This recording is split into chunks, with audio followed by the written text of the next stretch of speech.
Learning and Development at Cipla. Mr. Kedar, Vashi, Head of Talent, Learning and Leadership Development at Hindustan Coca-Cola Beverages Private Limited.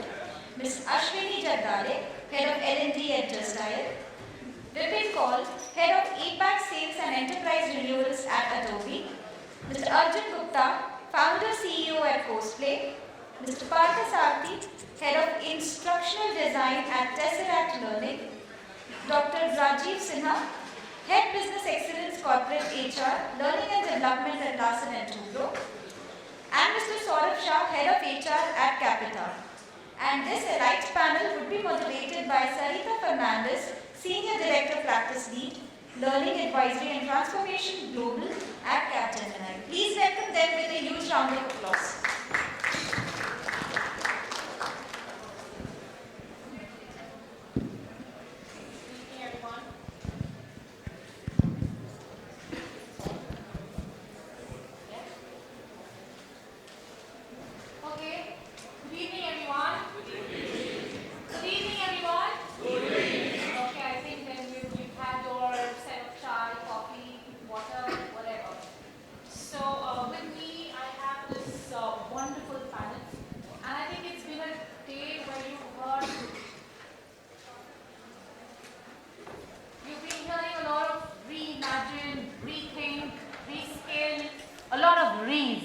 And the future of work. And I kind of feel we are that Star Trek or that Jedi group where we're taking you to infinity and beyond and opening the gates of future, and that's more in the future of L&D. So how many, a question to the audience out here, how many of you have watched the movie Ready Player One? Okay. That's a show of 5 hands here. Now that's the future of where things are going to be. And imagine 5 years from now, UBS will be sending us those VR sets home, and we probably will be in a virtual world having that session. Okay. Another question before I come back to the panel. In the last 6 months, how many of our audience out here would have invested in a new technology for learning? Okay, we have a lovely show of hands. How many of you have got additional budgets to spend for learning initiatives in your organization? Wow, that's awesome. So I can safely and confidently say that we are heading in the right way. And I think COVID has disrupted everything. It's moved us to change things overnight. Into that digital transformation, both the ways of working and collaboration have changed drastically, and it's become, the new way of work is already here. The future of work is already here. But we as L&D specialists, I think we're catching up. We're catching up, we're grappling by the day. I think you're constantly thinking, what new can I showcase to the business units? What can I bring in to change my workforce? And I have with me an eminent panel to help us have this dialogue to see where the future of work is heading. So my first question is to Kedar and Harpreet. We'd like to hear your views in terms of where do you think L&D is heading probably in the next 5 years and the next 10 years? Thank you. Thank you for the question. Thank you for this question, because if I really knew what future is going to look like, I would liquidate my provident fund, invest in the stock market and sit tight. So this is really a tough question, but I'm happy to share the future that I think could unfold for us based on some of the trends. And in the interest of time, maybe I'll keep it to a couple of things that I feel strongly about. The first thing, and I'm a Gujarati, so maybe you know where I'm coming from. The first thing is that I feel that in the future, we are already there, the cost of learning to the learner will almost become zero. The learner will no longer pay for the learning. Of course, the revenue will come from a number of sources, but not the learner. So then it's going to create a different problem, because then there is a choice of plenty, right? But the cost of learning to learner is going to be zero. And we have seen this happening, right? I don't know, I don't see many people with as many gray hair as me. But do you know what was the price of 128 kbps internet line in 1995 when it came to India? 128 kbps. It may not register. 10 lakh rupees a year. 10 lakh rupees a year was 128 kbps. And today I'm sure you're paying maybe 1,000 rupees or 12,000 rupees a year for I don't know, maybe 1 GB, 2 GB, 5 GB lines. So the cost of technology is coming down, and that's going to happen. We are already seeing a number of free content available, right? I mean, I know a lot of people who's learned the entire stock trading from YouTube, and some of them are making money, I must say that. So the cost of learning is going to come down. That's number first. Number two, as a byproduct of that, learning is going to become more and more and more democratized. And what I mean by being more and more democratized is that it is going to, the difference between a vice president of the company and a management trainee or even a workman in terms of their access to learning is going to disappear. We already see it happening, right? The platforms are available for everyone. That's the first thing. Democratization of learning will also mean that people will decide.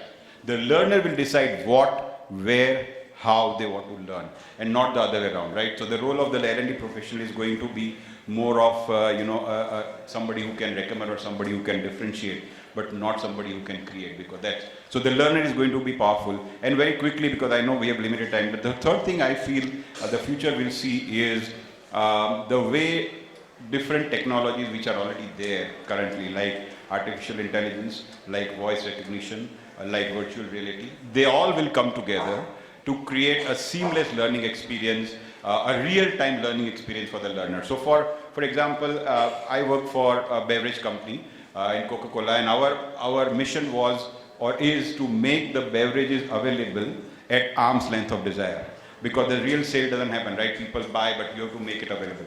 And I would say that the future, the technologies will come together to make sure that the learning is available at arm's length of application, not even desire. So people have VR glasses, people will communicate through voice recognition will pick up their interaction, adaptive learning will make sure that the learning course progresses as per the learner, and ultimately the artificial intelligence will tell, what the learner is learning, how fast, how slow, and the analytics will make sure that people are learning in a smart way, the learning companies and the learning professionals become more smart, and the money for all this is going to come from companies like, I don't know, Coke or HUL or Tata Steel or anybody who would earn by their product placement in the content, and companies like the Googles or the Facebook who will collect the data. So I think these are some of the trends. I mean, it's future, right? So you can predict anything, but I think these are something that I already see happening. I'm sure all of you have seen it happening,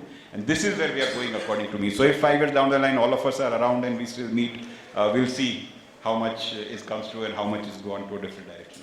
So that's a long answer to the short question. Thank you. Thank you, Partha. How about Harpreet? Any views around? A lot of things have been said, but something that I might want to add is, one is I think we should stop calling ourselves learning managers and all that. We are, just say it is HR business partner, we should be learning business partners. So you have to think every time what are you trying to solve for. We have to make choices of what to do and what not to do. So less is more. We should do less things and we should do them really, really well. The third is that, adding to what was said, we have a democratized, very empowered learner. We need to respect that. We need to acknowledge that. We cannot be the only content creators, curators, holders. We should be enablers and aggregators. So what I also envision is that in the future, we are going to be more of the orchestrator or enabler, like a tool, and don't get overwhelmed by so many tools are available. I think we are spoiled for choice, and we will have more choices in the future. We should also feel more empowered that you can get the best assessment tool, the best engagement tool, all the best simulators, and you can aggregate on the right platform. So I think that is what we need to do. Don't make any compromise. If you are not happy with the tool, don't be happy with it. So don't make a compromise, because we expect the best, our learners expect the best. And like I mentioned in my session earlier, we should look at hyper-personalization. Like consumer facing companies are customer obsessed, we need to be learner obsessed if we want to be impactful. And the last thing, learning analytics will become very, very powerful. Those of you, so you need to understand and say that you're a learning specialist, yes. You need to either pick and choose and say that I will become a content creator, or you need to become a learning analyst. But you will have to have one super qualification over your qualification, else you will be redundant. So that's it. Thank you, Harpreet and Partha. So yes, definitely cost, democratization and consumerism of learning, integrated tech stack, empowering our learners. I can see like learning, we've all heard about gamification. And I think our learners could probably get their rewards in Bitcoins in future. Yeah. So technology is definitely going to be disruptive, and I think as L&D leaders, we are adapting, adopting, trying, testing, and evolving by the day. So Vipin, I'd like to hear your views in terms of how modern infrastructure is aiding learning, both retaining talent and attracting talent. And that's a great question, by the way, and great perspectives on the future side, like with what future has in store for us.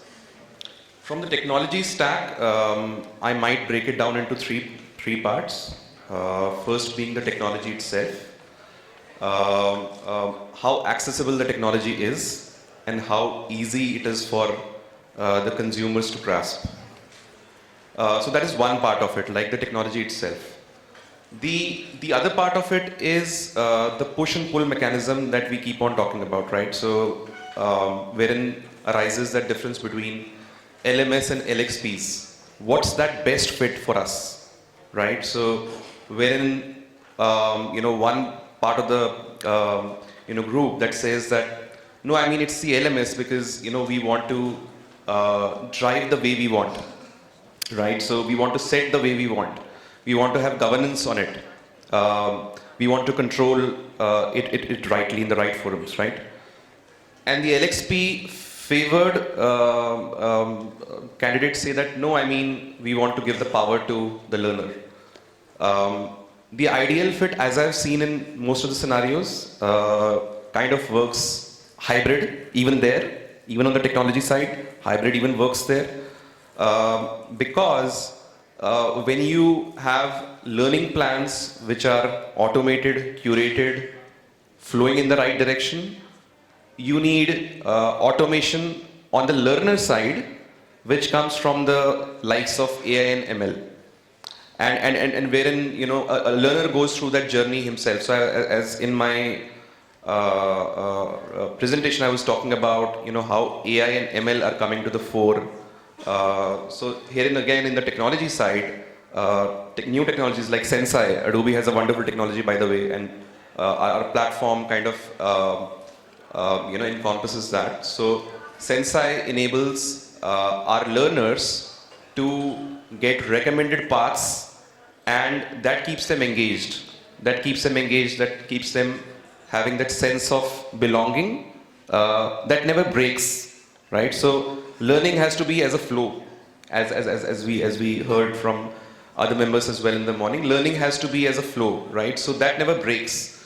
And once that employee is motivated with all these technologies available to them, we get the desired output that we already want. Yep, so pretty much that, right? So on the AI and ML side, how it kind of helps to give those continued paths and options to a learner basis their own learning styles. And then on the social and gamification side, right? So these trends are anyways evolving, both the social and gamified stuff, wherein it kind of further keeps on engaging a learner even further. Right? So pretty much all of that I would like to talk from a technology standpoint. Thank you, Vipin. And I think a lot of you out here along with us, I think we're battling with the whole thing of onboarding, where you can't have people in a classroom today. So is AR, VR, the world of metaverse to go in? I think that's where technology comes. Aligning to these trends and backing it up with technology, I think what's most critical is getting a whole immersive learning, and learning design plays a very important role there. So Partha, I'd like to hear your views on how learning design is going to shape the whole future of L&D. No, in fact, learning design was always supposed to be in the forefront. Right. But what happened was it was always about subject experts, teachers. It was always about what they wanted to teach or what they want to teach. Now, thanks to pandemic, now we are realizing it is the other way around. It is not what we want to teach, it is what the learner needs to learn. So that is why we have to create moments of learning, we have to create Netflix of learning. So I can recall one scene from a movie called Three Idiots. I am sure most of you have seen. So उसमें क्या होता है, if you remember, this Amir Khan and Boman Irani have an argument. And Amir Khan tells Boman Irani that you know better what to teach. But मैं ये बता रहा हूँ कि पढ़ाते कैसे, right? He says that dialogue. So that is what I do. In fact, we don't call our field anymore instructional design. We call it learning design. So what we always think is how to take the learning to the learner. And if subject expert is the king, subject matter expert is the king, then learner is the god or Upadevata or Devata, according to us. Because the more and more, we get into the future is now, the more and more we realize that the learner is the main focal point. It is not what the trainers are saying or what the organization wants. It's what the learner needs at that moment. And that is why just-in-time learning or micro-learning or learning on the go is going to become very critical. And for that reason, we are always designing experiences. We are not designing, learning is a consequence of these experiences. It is not like, okay, you come to a training or you take a micro-learning. It's not that. Learning is a consequence of a series of events. And then there is another famous thing which is catching up is learning path or learning journey that every technology platform is advocating for. I would go a step further and say that it is actually learning parts. Right? So you have tomato soup, you have then your main meal, you have the biryani, you have the eggs, you have the... So similarly, a learner is supposed to have a continuous learning journey. And as learning designers, we are always thinking कैसे उस continuous learning journey को जारी रखें. How to create these moments, aha moments, so that the learning sticks. Because ultimately every organization, the business leaders want ROI, performance and all that. And we are also promising the moon to them, right? So how do we do that? We cannot make it learning as a one-time event. We have to design learning parts or learning experiences so that they remember that in the moment of need when they are actually performing on the field, and that is how the performance goes up. Because our learner is not a genius. Our learners are like ordinary people, right? They may have come from IIMs, but they may also come from other B schools, or they may have come from colleges. So they need to remember the concepts at the moment of need, so that they can hit the 6 out of the park. So that is how the future of learning is going to look like, and it is already happening as we speak. Absolutely. And I think, thank you for that, Partha. I think, we've always been there. There are all L&D leaders here. We've always built up content around keeping the customer in the core, looking at every transaction a customer does. Now, I think the learner is the consumer here, and you need to track everything that the learner, and that's where the whole consumerism for learning comes in. And I think we moved from the whole prescriptive-based learning, because I think learning was more compliance, a checklist, done and over with. Now, it is the learner that rules what they want to learn. So I think I see something on Cipla today, Learn Flix. And just one point I want to add, our competitors are not, say, other learning organizations or platforms. Actually, our competitors are Netflix, Instagram, Facebook. Absolutely. It is that. I mean, they are always on Facebook, they are always on YouTube. So our education programs have to become like entertainment. Otherwise, they won't remember a thing and they won't apply it on job. So that is why we are trying to create Instagram of learning or Netflix of learning. I like that, the Instagram of learning. We've always been talking about Netflix of learning. So Saurabh, what is your view in terms of how can self-directed learning align to the whole learning design? So so from my perspective, self-directed learning is part of a learning culture, and that's what I was going to cover in my session. It's all about creating that learning culture, creating that enabling environment, wherein while self-learning or self-directed learning is responsibility of the learner, but I think we as an organization have a huge responsibility to create that enabling environment. Because if we don't do it, then somebody else is definitely going to do it, and then we should not sit and cry that, oh, this person did not stay, he left me for competition. So I think that's the huge responsibility we have as an organization, and how do we create that environment where employees or colleagues feel the real urge, feel the need to learn on their own. And I think that's what we have done at Capita, wherein each of the life cycle of the employee we have touched upon from a learning perspective and created avenues where we could touch the journey of the individual. It could be through our development programs covering technical certifications, or the entire business skills program, or it could be the entire leadership spectrum which we have. What we have really done is created a hybrid way of learning wherein self-directed learning is an integral part of this journey, along with a lot of infusion which comes from our values, purpose, behaviors, and all of those aspects. So I think self-directed learning, yes, the learner is the consumer, is going to be the driver, but the organization is going to be more responsible for creating that enabling environment, and then really create that wow factor where, as a consumer, if I go to Netflix, I'm really interested to look at that. So as an organization, we need to create it so interesting, so meaningful that, as a learner, I should not hesitate to go to that platform or utilize that avenue. So I think that is my perspective of self-directed learning. It's all about the culture you create. It's all about how do you create an ROI in itself. And then of course reward your colleagues for going on that journey of learning and enabling that in the future. So that's really my perspective from a self-directed learning. Thank you. I think it's about rewarding that learner, empowering them. Yep, thank you. So Ashwini, what's your view in terms of how do we balance it? I mean, we are that barrage of technology, solutions, trends. So I'd like to hear Arjun and Ashwini, what are your thoughts? How do we bring in that whole balance in experience and the entire ecosystem? Okay, a very interesting question, because balance is something that we are missing out on today. Because there's so much to offer in the market that you just don't know what tool do you use for a particular person. Like you rightly mentioned, the consumer is the same. The person who's the end user of this knowledge is the same person who's probably using a TikTok, using a WhatsApp, using Netflix. So our learning has to be balanced in a way that it should sink into his lifestyle. It should probably be something that he opens, he enjoys, he learns, and he shuts. He looks forward to watching the next video, the next session of the learning.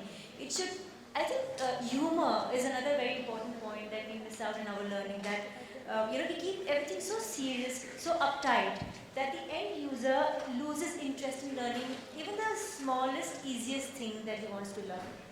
So balance, again, I would say it's a choice. I should, as a consumer, given a choice, how would I want to get my knowledge? How would I want to, consume that kind of information? Also, there should not be any barrier. I mean, who are we as L&D to decide what can you consume?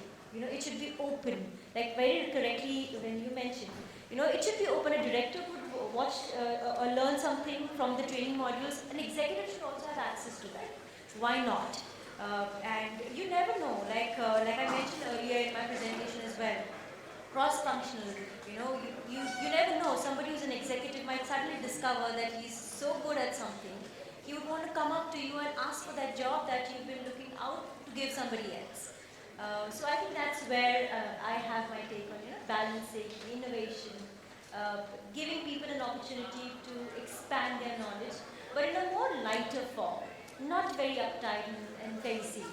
I love that fact, the humor, because we're very rigid, these are my KPIs, we've got to meet this, we miss the whole humor in learning, and the open learning, no grades, no rank, because I think it's the world of gig working that's going to come up. There's not going to be any designations, open learning for all, we're moving everybody up the ranks. Arjun, what are your thoughts? Actually, I absolutely agree with what Ashwini said. In fact, this reminds me of a client.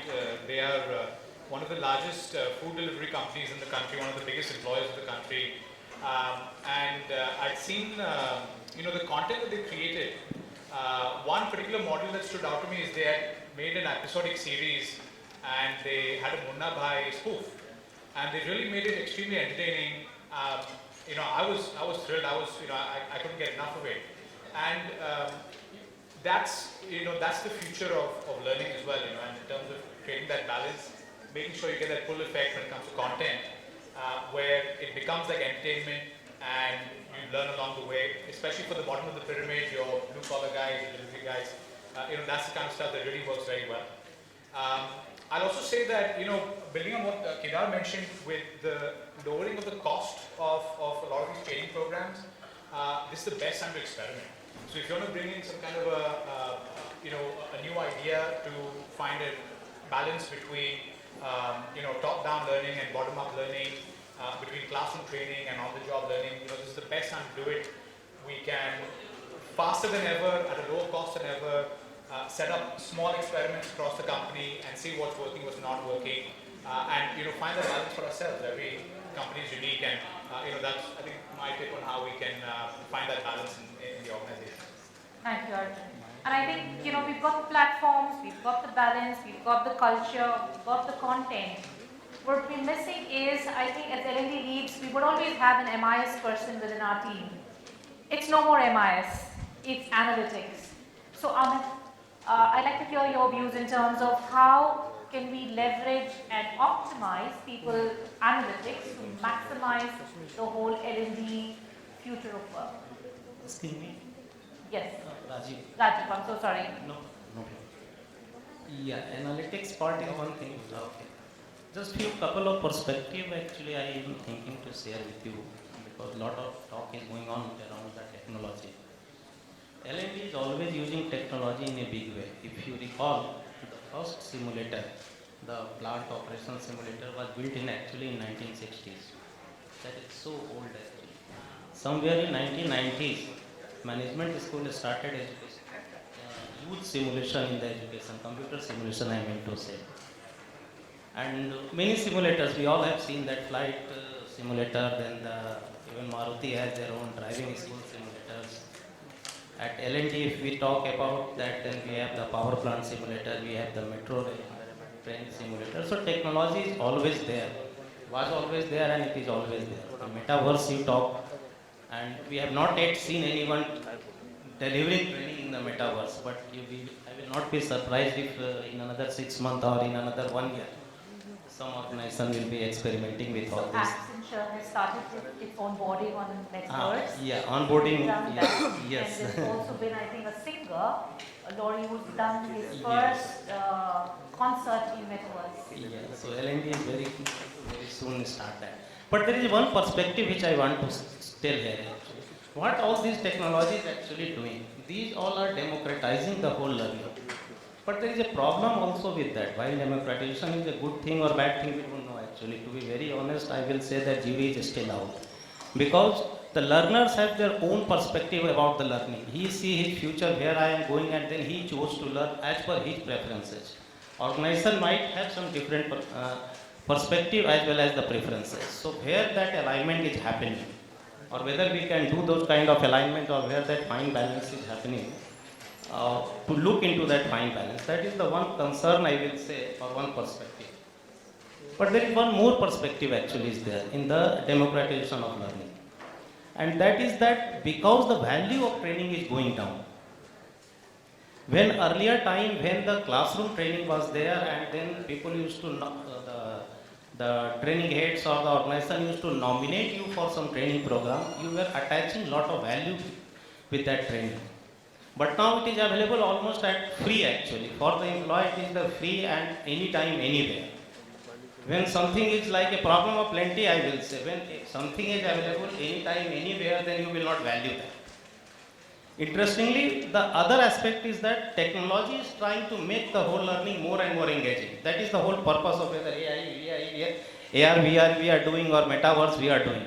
So see the paradox actually in the whole situation. One side, as a training program itself is getting more and more engaging.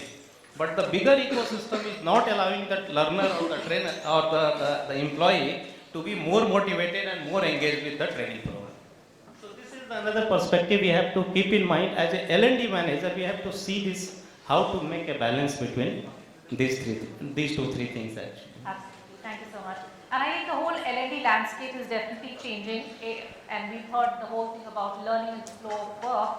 I think there are mindsets also shifting that, skilling is now more critical, and that puts a stress on all L&D leaders sitting down here that you need to get your seat at the CEO's table. You need to get a seat at the CTO's table, because that's investments, that is skilling for future fit, and it is technology that you're bringing in. So I think we've got to look for that. And I think we've moved away from the whole compliance bit, and I think L&D leaders need to look at what we're offering as a product and a service and measurable things. So today I've seen a panel speaker talking about ROI. I think it's beyond that. Definitely it's cost, but you need to see what can I align, where can I take the business. You've got your 5-year, 10-year strategies. Can learning be a critical part to take you up there, right? So, Add on that part, actually, the impact of learning is also another important aspect. We keep on talking actually. ROI of the learning is a lot more actually talked since so many sessions. But this is the probably one direction beyond ROI we have to see. Even if ROI we are calculating, in all L&D managers actually calculate. I'd like to probably move as a data-driven learning approach that ROI is now becoming. And yes, online learning or the technology has provided us a very great opportunity to correlate multiple set of data. Not only the training data, but all the PMS data, the employee engagement data, and the attrition data. And probably we can develop some more good or better hypothesis to measure the impact of learning on the business. Because see, right now, whatever measures or whatever matrices we are producing or giving to the business leaders, actually they are not very much convinced. They take it like, okay, ठीक है, something is coming, so we have to measure. In the absence of anything, something is better kind of scenario is there. But heart to heart, I will tell you that no business leader actually value those ROI figures which we are presenting to the business leaders. But same time, this technology is providing us actually that we can correlate multiple set of data and probably develop one better set of hypotheses to measure the impact. I agree that, because our language and vocabulary of our sales pitches to either the CEOs and CTOs has to change. I can't talk ROI anymore. I need to say what is the business growth that I can get for the organization. Just like to add some things here, because The challenge is not that actually, the language is better, but problem is that we cannot actually separate out that the impact is because of the learning, because of the training, or the external factor is actually impacting the business growth. Agreed. And that is the challenge. That's the whole idea of agility. Yes. So I was just saying that, we are the internal performance consultants. We are the capability owners. We are the ones that will help the organization tide over to the next level. But parallelly, you also asked earlier on learning and analytics and all of it. So it's important because, and there are multiple shades of analytics, So in the people life cycle, how does it all talk to each other? Right from, and we have tons of data today. And with digital learning coming in a big way, we are sitting with data mines. But unless you have insights from the data, it is not adding value to so much data being there with us. So if you are moving from physical to virtual or blended learning, use that data mine well. And we need to have analysts within our teams. We need to build ourselves as analytics over there. And then what we need to do is, you need to look at, the same program will not work for everybody. How do you use learning analytics for the higher performers and the lower performers need to be mapped to different learning programs.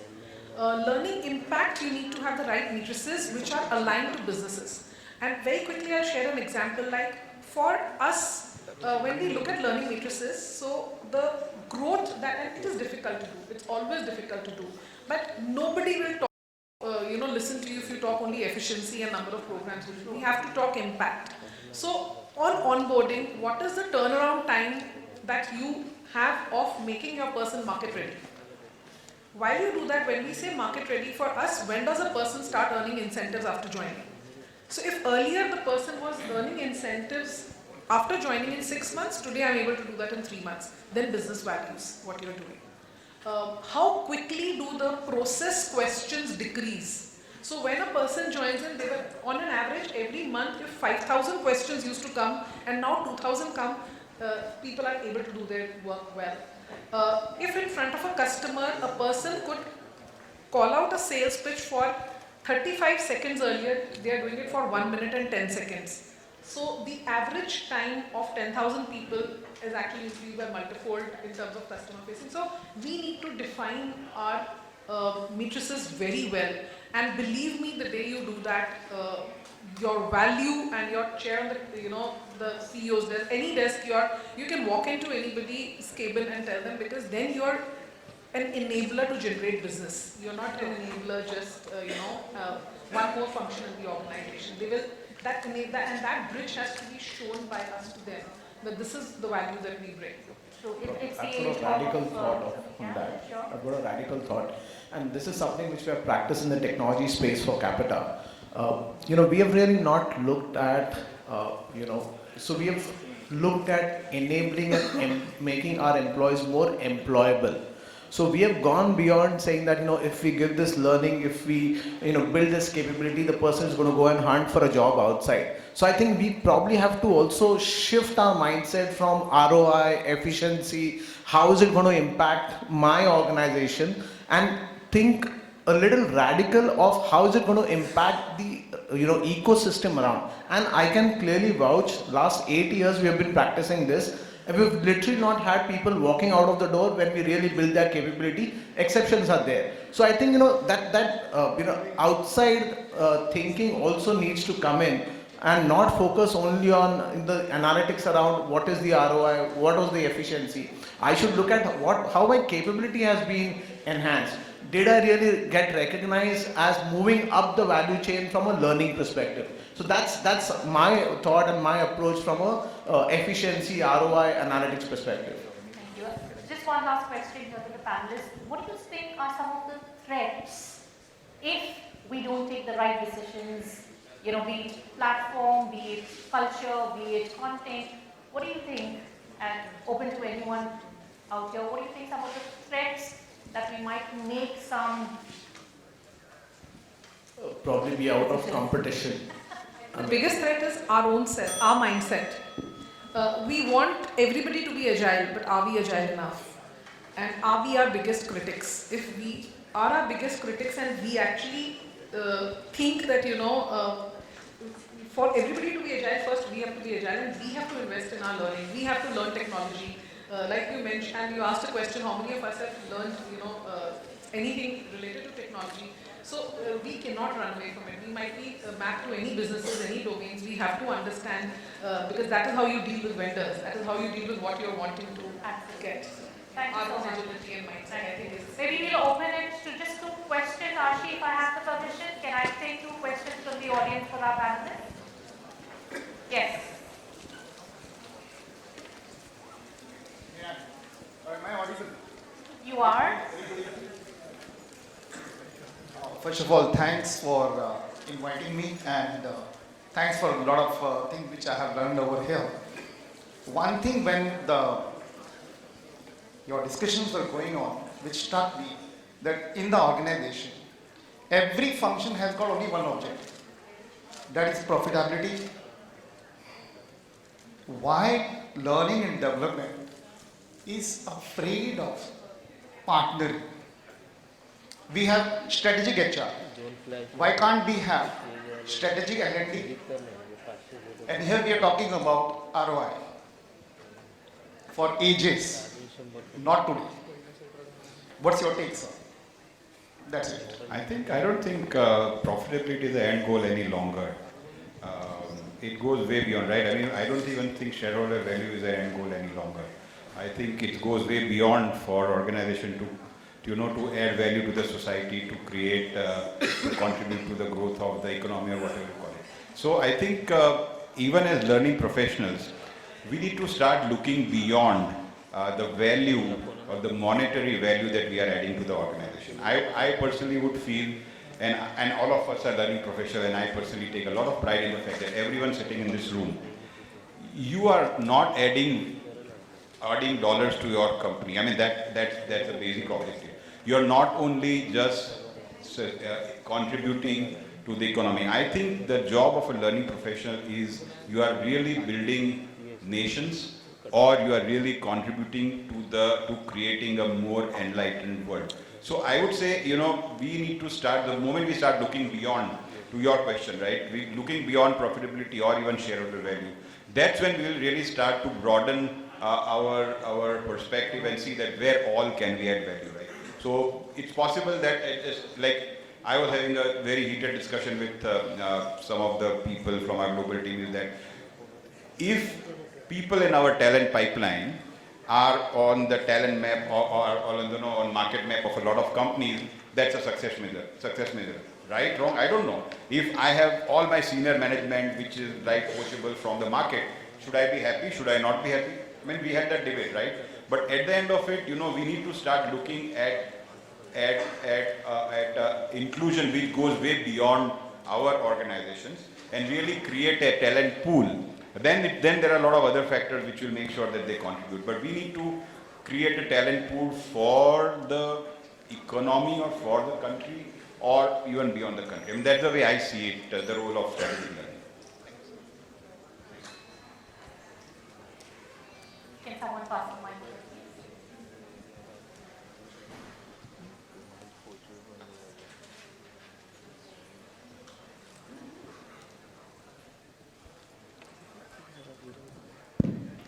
Yeah, likewise, I almost reacted to answer the question that the gentleman asked, and no offense meant, but this may be just an addition to what you said.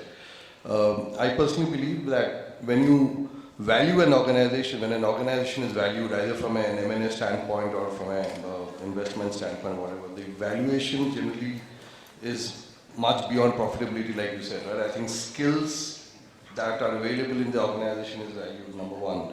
Leadership quality in that organization is valued, number two.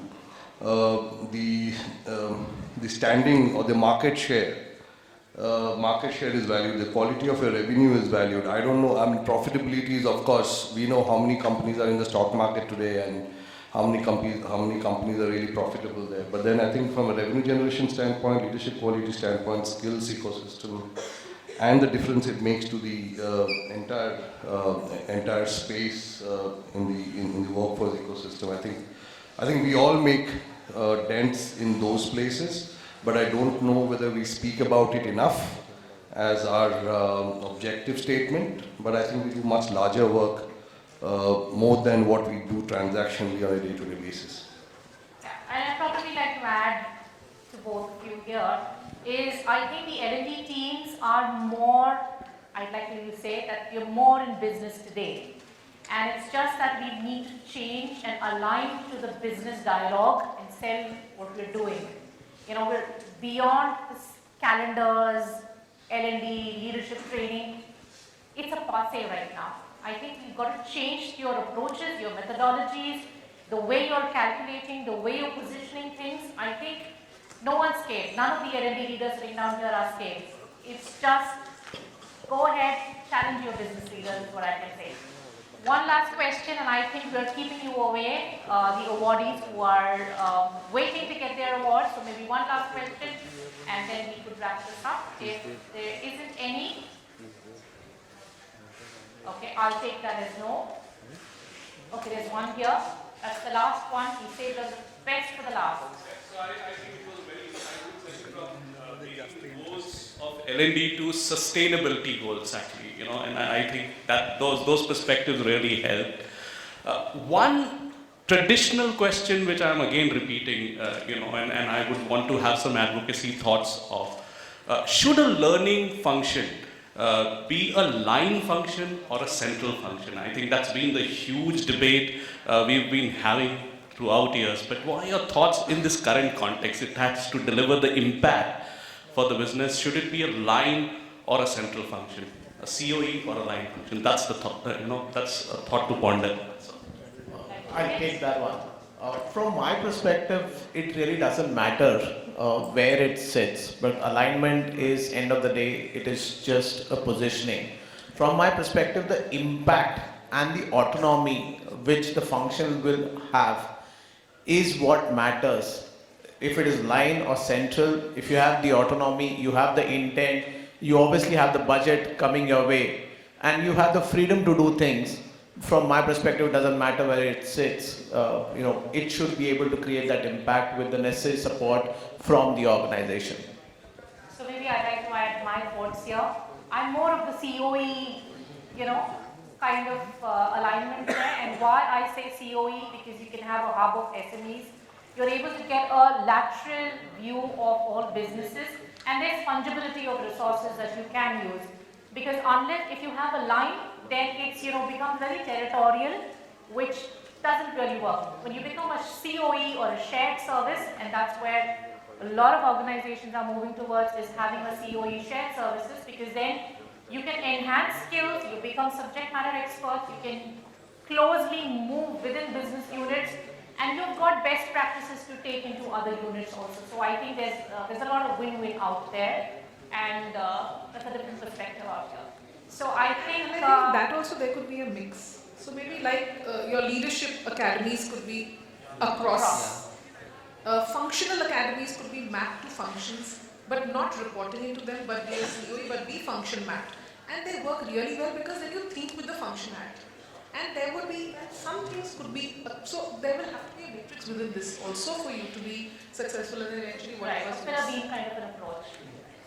Alright, so thank you very much. It's been interesting talking to all of you, your thoughts, and thank you all of you to be a lovely audience out here.